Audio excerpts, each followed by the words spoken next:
Pokolenie X. To jest pokolenie, które piło wodę sodową i piratowało kasety magnetofonowe oraz kasety wideo. Pierwsze nosiło kurtki jeansowe i tańczyło rock'n'rolla. Pokolenie, które do pracy trafiło jako tak zwane białe kołnierzyki. Mieli trochę taki kult pracy i też żyli, żeby pracować. To było pokolenie PRL-u, tak zwani transformersi. Mieli dość trudno, ale i dość łatwo. Dlatego, że w latach 90., jak otworzył się rynek pracy i zaczęły napływać międzynarodowe koncerny do Polski, to oni mogli sobie pozwolić na bardzo szybkie kariery w krótkim czasie. Poza tym według mnie to byli tacy trochę startupowcy. Import, eksport, własna działalność gospodarcza. Pokolenie X naprawdę, jak czegoś nie miało, to sobie to robiło, a jak czegoś nie wiedziało, to biegło i się dowiadywało, a jak czegoś nie mogło kupić, to sobie to samo budowało. To było bardzo samodzielne pokolenie. To jest pokolenie, które jest obecnie tak naprawdę rodzicami pokolenia Z i to jest to pokolenie, które najbardziej było zszokowane tymi millennialsami, które nagle weszły na rynek i nagle powiedziały work-life balance, my chcemy wakacji, my chcemy pasji, my nie chcemy pracować po godzinie 17, my chcemy na siłownię. I okej, fajne pokolenie, niesamowicie dynamiczne, moje osobiście ulubione, ale też najbardziej zróżnicowane w swojej masie. Od niedawna właściwie mówi się o tym, że te milenialsów można podzielić też na takie dwie podgrupy, urodzeni przed 90 rokiem i po 90 roku.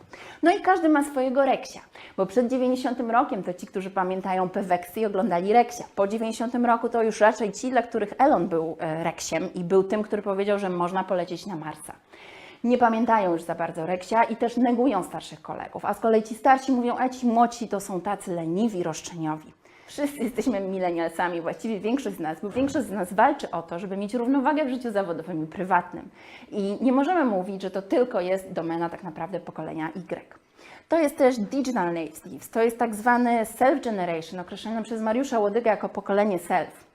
Fantastycznie przez niego scharakteryzowane pokolenie, które jest we wszystkich mediach, jest skupione też na sobie, ma prawo być influencerem.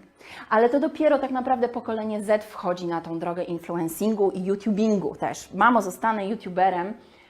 Pozdrawiam, rysuję facebooki.pl też za zgodę na użycie tych obrazków. Prawie 90% osób podaje, że już pracuje w zróżnicowanym wiekowo zespole.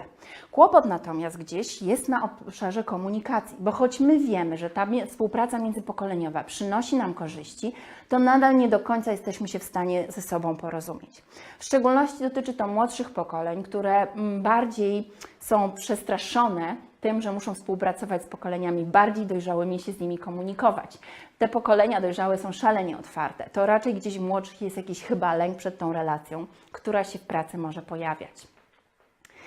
I tutaj o tej tezie startupowej, o której wspomniałam. Otóż badania pokazują, że tak naprawdę innowacje najlepiej wymyślają mniej więcej 30-latkowie, a właściwie osoby po 30 roku życia. Jak wcześniej pokazałam, około 15-20% młodych osób chce otwierać startupy. Dlaczego te startupy sobie nie radzą, szczególnie w Polsce?